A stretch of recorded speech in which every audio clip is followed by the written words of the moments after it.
का करू पंढरी, का करू द्वारका,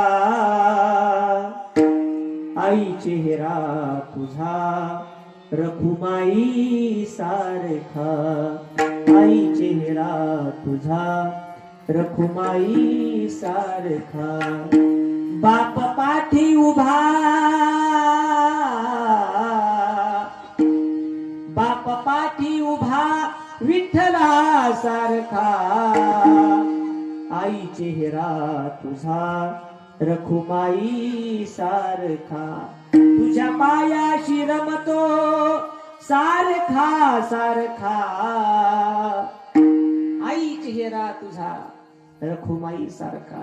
बोलत असते आई कधीतरी आपल्याला रागवून, मग आयुष्यभर राग धरून चालत नाही. आई येते कधीतरी, आईला विनंती करा, त्रास देणार नाही